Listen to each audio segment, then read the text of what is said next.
아부다비에 가장 큰 투자회사가 있습니다. IHC라고 해서 자회사가 1000개도 넘는 것 같더라고요. 그 중에서 이렇게 식품 유통 쪽을 담당하고 있는 회사가 G스토어라고 합니다. 안녕하세요, 두바이브로노입니다. 오늘은 제가 지난주에 있었던 아부다비에 갔다 왔던 일을 잠깐 해드릴게요. 지난주 영상을 제가 하나 올렸는데 그 얘기를 했었어요. 아부다비를 제가 인터뷰할 게 있어가지고 하나 가야 되는데 면허 변경을 못하고, 그래서 지금 아부다비를 갈 수가 없다, 이제 이런 얘기를 하고, 그리고 지금 영상 올리는 유튜브 여기에 구글 폼을 만들어가지고 댓글을 달아놨어요. 혹시 문의사항이 있거나 하면 남겨달라고 했는데, 여기 두바이 현지 교민분이 남겨주셨습니다. 두바이에서 한 15년 이상 살고 계셨던 분인데 주로 건설 쪽에 계셨더라고요. 나중에 대화하다가 알고 보니까 저희 예전 회사의 선배님이셨습니다. 어쨌든 그분께서 아부다비를 마침 가야 되는 일이 있어가지고 저한테, 저도 아부다비를 못 가봤으니까 한번 같이 가겠냐라고 연락을 주셨어요. 그렇게 되면서 아부다비를 방문을 하게 됐고요. 그리고 가서 또 놀라운 일이 벌어지게 되었습니다. 자, 두바이에서 아부다비까지는 남쪽으로 차를 타고 1시간 가량 가면은 나옵니다. 생각보다 가깝고요. 저렇게 그냥 일자로 쭉 뻗어있는 고속도로를 따라가다 보면 오른쪽에는 바닷가가 보이고, 뭐 제벨알리라고 하는 거대한 항구, 그리고 거기에 관련된 사무실들, 여러가지 건물들을 볼 수가 있습니다. 아부다비 거의 도착하니까 정면에 저렇게 잠자리 날개 모양의 건물이 있습니다. 저희 가까이 한번 가보도록 하겠습니다. 가다 보니까 그 옆쪽에는 저렇게 또 하얀 건물이 있는데 뒤쪽에 박스 형태 건물도 있고, 확실히 이쪽에 그 건축 디자인 하시는 분들은 굉장히 좋을 것 같아요. 왜냐하면 저렇게 다양한 건물들을 지을 수 있게 허가를 내주는 것 자체가 쉽지가 않거든요. 보통 돈 많이 들어간다고 건물 일자로 지어라, 박스 형태로 지어라, 이런 얘기를 많이 하는데 여기는 예술이 살아있는 도시라는 생각이 좀 들었습니다. 반면 도심지 쪽으로 들어오면은 이렇게 바닷가랑 좀 같이 연결되는 부분들이 좀 많은데, 이 안쪽을 보면 높은 건물이 얼만큼 있냐 보면 그렇게 많지가 않습니다. 그래서 아부다비 사시는 분들이 이쪽이 훨씬 평화롭다고 얘기하는데 무슨 뜻인지 알 것 같더라고요. 네, 그 잠자리 건물 옆으로 왔습니다. 건물 이름을 보니까 자이드 내셔널 뮤지엄이라고 돼 있어요. 막 공사를 하고 있고, 이게 앞으로 어떻게 지어지게 될지 좀 궁금합니다. 그리고 그 옆쪽에도 멋있는 건물들이 많이 있어서 잠깐 차에 내려서 구경을 해봤습니다. 저렇게 대형 크레인이 마침 공사를 하고 있는데, 이렇게 공사 현장 와서 보는 게 나중에는 이거 있을 수 없는 일이어가지고 굉장히 의미가 있었습니다. 내셔널 뮤지엄 오브 더 UAE, 그래서 아마 아랍에미리트의 여러가지 전시물들이 담기지 않을까 싶은데요. 마침 저렇게 공사하고 있는 모습을 구경할 수 있어서 재미있었습니다.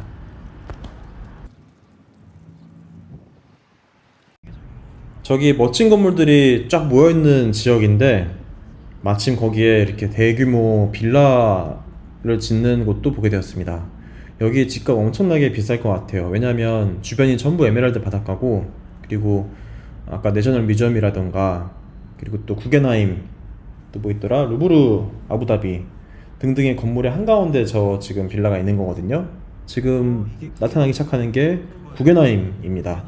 구겐하임이 빌바오, 스페인의 빌바오라고 하는 조그마한 지역에 구겐하임 뮤지엄이 하나 있는데, 그 건물 하나 덕분에 매년 100만 명 이상이 오는 그런 도시가 됐다고 해요. 그 빌바오가 전체 인구가 40만 명인데 엄청난 관광객을 유치한 그 이유가 저 구겐하임 뮤지엄 때문이라고 하는데요.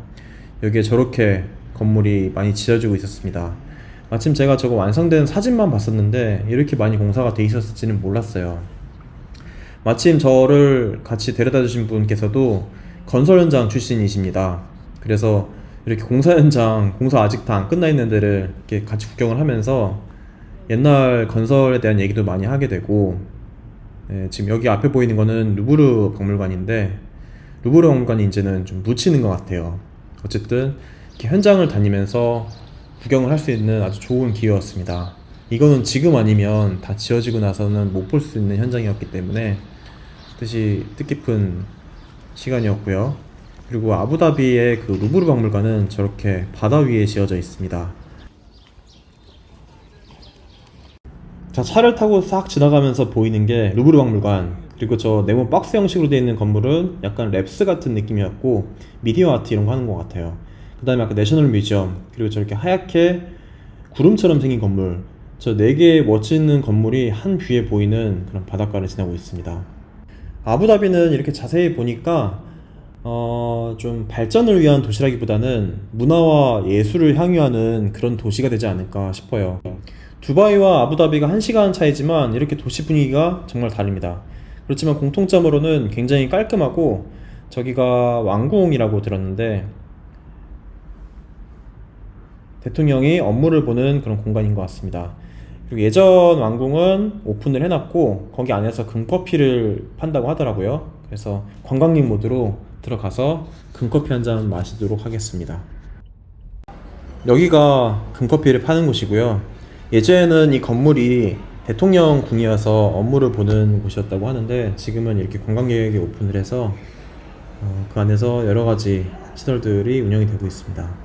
지금 바깥에는 1층에 이프타라고 해서 그 라마단 기간에만 하는 저녁 때 뷔페 행사를 준비하고 있는데 시큐리티가 딱 막더라고요. 저기를 프라이빗하게 한다고 해가지고 더 이상 찍을 수는 없었습니다. 벽에는 거대한 양탄자가 양쪽에 걸려 있었고요. 이음매가 하나도 없더라고요. 그게 아마 저 왕궁을 예전에 이렇게 양탄자에다가 그려서 걸어놓은 것 같더라고요. 엄청 큽니다. 이렇게 생긴 금커피도 한잔 했습니다. 금의 맛이 나더라고요. 옆에 로비에는 미슐랭 받은 음식점도 이렇게 있었고요. 인테리어를 쭉 보시면 대체적으로 베이지색, 갈색, 금색 이런 식으로 되어 있습니다. 그래서 조금은 올드한 느낌은 들긴 했는데 여기 두바이도 그렇고 아부다비 이렇게 이런 곳이 저렇게 패턴을 좀 잘 쓰더라고요. 그래서 좀 멋있는 분위기를 자아내고 있었고, 바깥에는 이렇게 관광객들한테 오픈을 해놨습니다. 여기는 사람이 그렇게 많지는 않았었는데 목요일이어서 그 왕궁의 정면을 보면 저렇게 높은 건물들이 쫙 있고, 여기 에드녹 국영 석유회사의 본사도 있었습니다. 지금은 해가 지는 시간대는 아니지만 한 2시, 3시 정도였는데 약간 햇빛이 벌써 멋있어집니다. 이 아랍에미리트가 서쪽으로 바닷가를 전부 인접해 있기 때문에 항상 일몰 시간 되면은 하늘빛이 굉장히 멋집니다. 오늘은 그걸 보지 못했네요. 그리고 여기는 에드녹의 옛날 본사, 그리고 옆에 높은 건물은 새로운 사옥입니다. 저녁때가 다가와서 이제 르 메르디안 호텔에 있는 그 이프타 행사를 참석하러 왔습니다. 이프타가 이 라마단이라고 하는 금식 시간을 낮에 거치고 나서 수고했다는 의미로 저녁 시간에 뷔페를 차려서 파티를 한다거나 가족들끼리 혹은 직장 동료들끼리 이렇게 참석을 하는 행사라고 하는데요. 이번에 이프타에 처음 와봤습니다. 그리고 제가 이번에 오게 된 그 이프타 행사는 이 G스토어라고 하는 곳에서 직원들을 불러서 하루 가족들도 다 와가지고 야유회 겸 하는 그런 뷔페 행사였어요. 이 회사에 대한 소개를 좀 해드리면 아부다비에 가장 큰 투자회사가 있습니다. IHC라고 해서 그 회사의 자회사인데요. IHC는 사이트를 보니까 자회사가 1000개도 넘는 것 같더라고요. 그 중에서 이렇게 식품 유통 쪽을 담당하고 있는 회사가 G스토어라고 합니다. 저는 이 이프타를 그렇지 않아도 이번 라마단 기간에 한번 가보려고 했었는데 마침 이렇게 거대한 회사의 그런 행사에 참석하게 돼가지고 너무 신기했었고요. 조금 미리 와서 이렇게 음식 준비하는 모습을 좀 찍어놨습니다. 여기 회사의 직원분들은 대부분 인도 분들인 것 같더라고요. 여기 사장님도 인도 사장님이시고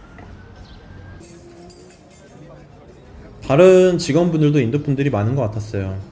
그래서 사실 얘기를 안 하면 저희는 이게 인도 사람인지 파키스탄 사람인지 알 수가 없거든요. 근데 분명한 건 이 두바이가 인도 사람들한테는 마치 하나의 위성 도시 같은 느낌으로, 성공하면 가는 도시? 이런 느낌으로 될 정도로 인도 사람들이 엄청 많습니다. 그래서 두바이를 중동이라고 봐야 될지, 실제로 그 사회에 뿌리 내려서 자리 잡고 있는 이 인도 사람들의 사회로 봐야 될지 하는 생각이 좀 드는 순간이었는데요. 그래서 문화적으로, 종교적으로 좀 이해할 필요가 있겠다는 생각이 들었습니다. 음식도 문화의 굉장히 중요한 부분이잖아요. 이게 뭐 힌디, 무슬림 이런 것들이 다 섞여 있다 보니까 조금 조심할 필요도 있고, 그리고 그들에게 좀 다가가서 어떠한 생각을 하고 살고 있는지, 어떠한 또 생활 문화를 가지고 있는지를 볼 수 있는 아주 좋은 기회였던 것 같습니다. 그리고 웃긴 게 저를 유튜버로 소개해 주셨습니다. 그래서 오늘 제가 여기 이프탄 이 회사의 이런 행사를 찍어가지고 한국 채널에 올리겠다, 그리고 당신네들의 회사를 홍보를 한번 해주겠다, 이렇게 얘기했더니 협조를 해주셨어요. 그래갖고 Feel free to stay anywhere, 뭐라 했더라? 아무튼 마음 편히 있으라고 하더라고요. 그래서 저도 이제 이렇게 이 짐벌 들고 촬영한 건 처음이었는데, 여기 지금 화면에 보시면 이렇게 촬영하시는 분이 있거든요. 그분들이 찍는 거 제가 따라다니면서 어떠한 관점으로 찍어야 되는지 이제 보면서 찍어왔습니다. 처음에는 이렇게 좀 멀리서 찍었다가 뒤에 영상에서는 음식에 거의 뭐 저기 코박을 정도로 거의 깊이 들어와가지고 클로즈업 샷도 찍어보고 하면서 저한테는 또 이 영상을 전체적으로 스케치를 한번 담아볼 수 있는 그런 시간이었던 것 같아요. 그리고 이건 우리나라나 뭐 여기 인도 사람들이나 마찬가지인 것 같은데, 여기 구석부터 사람들 앉아있는 거 보이죠? 앉아가지고 우리 사장님 뭐하고 계신가 구경하면서 자기네 동료들끼리 또 오랫동안 얘기 못 나눈 사람들끼리 인사하기도 하고, 가족들 데리고 와서 인사도 시켜주면서 그렇게 행사가 시작되기를 기다리고 있었습니다. 아까 얘기 드렸던 조그만한 비둘기, 이렇게 책상 테이블에 올라와가지고 음식 저렇게 쪼아 먹기도 하면서 있네요. 사람들이 입장하는 걸 보면서 옛날 생각이 좀 났습니다. 저도 어렸을 때 아버지 회사에서 야유회 같은 거 해가지고 간 적이 있었거든요. 그때 마치 제가 저기 화면에 나오는 꼬마애처럼 어릴 때였었는데, 회사 동료 사람들도 보고 뭐 이 아저씨가 어떤 일을 하는지 그런 얘기를 막 설명을 들었던 것 같아요. 거의 뭐 초등학교 저학년 때였던 것 같은데, 우리나라로 치면은 90년대 그때 이런 문화가 좀 있었던 것 같아요. 한 직장이 평생 직장이 되면서 거기에 있는 구성원들끼리 가족들끼리 서로 챙겨주고 같이 이렇게 사회에서 성장해 나간다는 느낌이 좀 있었는데, 그때가 지금 요 인도, 이제 두바이 회사죠. 두바이 회사에 있는 여러 사람들이 느끼는 감정이 아닐까라는 생각이 좀 들었습니다. 그래서 추억 돋는 그런 시간을 또 나름 보냈던 것 같아요. 자, 이제 식사하기 전에 사람들을 불러 모으고 있습니다. 여기 약간 부사장님 같으신 분인데요. 사람들을 불러 모아서 행사를 하기 전에 뭐 감사의 인사를 전하고, 특별히 상을 줘야 되는 사람에게 저기 사장님하고 같이 수여를 하고 있습니다. 뭐라고 하시는지 잠깐 들어볼게요. Across the group companies of Geeta, there were a lot of nominations sought of the best performers and the best employees across the group. And I'm proud to tell you that there's one employee from our Z store across the group who is a winner. Okay? It's such a proud feeling. So please call out the name of the gentleman, Mrs. Here. And the person who has won this or who's got recognized for 네, 여기 정장 입으신 분이 사장님입니다. 처음 봤을 때는 영국 분인 줄 알았어요. 근데 흔히 말하는 성공한 인도 사업가입니다.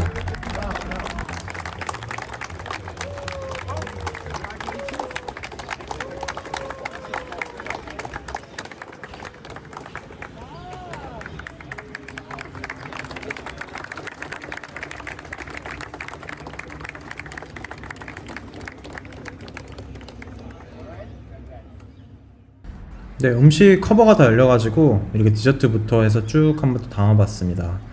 제가 처음 이렇게 촬영해보는 거여가지고 아직 좀 부족한 게 많은데, 조명이라든가 이제 이런 것도 잘 몰라서 옆에 카메라한테 물어보니까 해지기 전에 빨리 찍으라고 하더라고요. 그래서 이렇게 음식 클로즈업 막 해가면서 이것저것 찍어보고 있습니다. 참고로 여기 디저트가 단 게 엄청 많아요. 그래서 저는 지금 다이어트를 좀 해야 되는 상황이어가지고 단 거를 맛보진 않았고, 네, 여기 아까 그 오신 가족분들의 자녀들 있죠.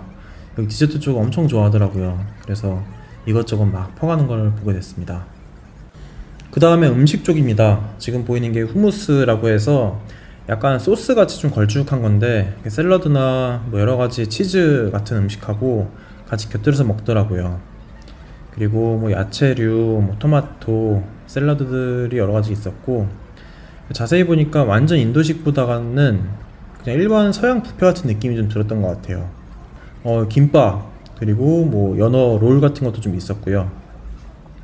그리고 옆쪽에는 이렇게 고기들 있는데, 여기 좀 잘 모르겠는 게 이쪽 계열의 여자분들 있잖아요. 화면에 담으면 안 된다는 얘기도 있어가지고 최대한 조심하면서 이렇게 음식이나 이런 것들 위주로 좀 찍으려고 했습니다. 그리고 저기 안쪽에 보면은 여자분들하고 자제분들 앉는 칸이 실내에 따로 마련되어 있었어요. 그게 확실히 그런 문화적인 차이가 좀 있어가지고 어떤 사람은 상당히 개방적인 문화고 어떤 사람은 그걸 가려야 되는 상황이어서 그거를 공존할 수 있게끔 지금 세팅이 되어 있는 것 같았습니다. 여기 두바이 전체가 좀 그런 것 같아요. 전통 문화 때문에 여자분들 얼굴 진짜 눈밖에 안 보이는 사람들도 많이 있거든요. 그래서 그런 분들은 밥 먹거나 이럴 때 좀 조심해 줄 필요가 있고, 옆에서 서로 얼굴 노출을 안 시키려고 노력하는 거니까. 또 한편으로는 뭐 호텔 수영장이나 이런데 해변가 이런데 가면은 노출이 굉장히 심한 사람들도 많이 있습니다. 야, 이렇게 완전히 문화가 다른 사람들이 한 나라에 모여 사는 게 쉽지가 않을 텐데 그게 또 이루어지고 있는 걸 보면 좀 신기하다는 생각도 들었고, 음식도 뭐 인도식, 서양식, 여기는 무슬림 때문에 포크, 돼지고기가 없거든요. 그렇지만 또 양고기라든가 이런 다양한 고기들이 또 있어가지고 또 거기에 또 나름 적응하면서 살아가고 있습니다. 이렇게 다양한 문화 중에서도 오늘은 인도 사람들이 많이 포함되어 있는 한 회사의 이런 행사에 초대받아서 우연찮게 촬영을 할 수 있게 되었던 것 같고요. 전반적으로는 저렇게 사람들이 둘러 앉아가지고 둘러서서 접시 들고 서가지고 그냥 먹으면서 얘기 나누고 이런 광경을 굉장히 많이 봤습니다. 아마 직장 동료들이거나 옛날 알던 친구들일 수도 있고 해서 정겨운 사람들이 굉장히 많았던 것 같아요. 이게 인도 사람들한테도 두바이가 드림랜드라는 인식이 있는 것 같더라고요. 이쪽 두바이에 와서 일하고 있는 인도 사람들, 인도 본토에서 그 카스트 제도 안에서 있는 사람들, 여기에 좀 현격한 차이가 있는 것 같고, 또 여기에 와 있는 사람들 중에서도 좋은 회사에 다니는 그런 직원분들이어서 다들 매너 좋고 깔끔하고 그랬습니다. 우리도 그랬겠지만 내가 어떤 회사를 다니냐 하는 그 브랜드가 상당히 사회에서 영향을 많이 미치잖아요. 아마 여기 인도 사람들도 그런 게 조금 있지 않을까 싶습니다. 나중에는 시간이 지나면 이렇게 정착해서 성장하고 있는 분들이 계시고, 또 새로 나중에 오게 될 분들은 또 저런 분들을 롤모델로 삼아가지고 큰 회사를 만들고자 하는 목표로 많이 오게 될 것 같아요. 그래서 기분이 90년대, 2000년대 한창 우리나라 성장 많이 할 때 그런 전투적인 분위기 있잖아요. 막 빡세게 일하고 직원들, 동료들끼리 또 술 마시면서 풀고 막 이런 분위기를 저희 윗세대에서 많이 봤었는데, 여기 두바이에서는 그런 좀 고도 성장의 시기를 다시 볼 수 있는 것 같아가지고 그게 저한테는 또 지금 이렇게 사업하러 와 있는 입장에서 굉장히 좋은 에너지를 많이 받을 수 있는 순간이었습니다. 그리고 제가 이제 영어 채널로도 반대로 키우려고 하는데 여기 아까 계셨던 그 임원분들이나 이런 분들이 도와주겠다고 하더라고요. 그래서 뭐 인도에 가면 조회수, 구독자 뭐 100만, 200만은 너무 작은 숫자여가지고 그런 거를 만들기에 너무 좋은 컨디션에 내가 와 있다. 그러니까 채널 만들고 컨텐츠 조금 쌓아 올린 다음에 미팅 한번 하자고 하더라고요. 그러다 보면 언젠가는 제가 인도에 뭄바이라던가 벵갈루루 이런 도시 있거든요. 거기에 가서 뭔가를 또 찍고 있는 날이 있지 않을까 싶어요. 자, 오늘 이 모든 게 사실 유튜브에서 시작이 돼가지고 또 저를 지켜봐 주셨던 어떤 한 선배님이 연락을 주셨고 같이 아부다비로 오게 됐고 또 이곳에서 또 새로운 그런 문화와 사람들을 만나게 됐습니다. 참 신기한 하루하루를 보내고 있는데요. 계속해서 저는 유튜브에 두바이에서의 저의 삶과 비즈니스 만들어가는 모습을 담겠습니다. 제 채널 구독해주시고 앞으로의 여정을 함께 해주시면 감사하겠습니다.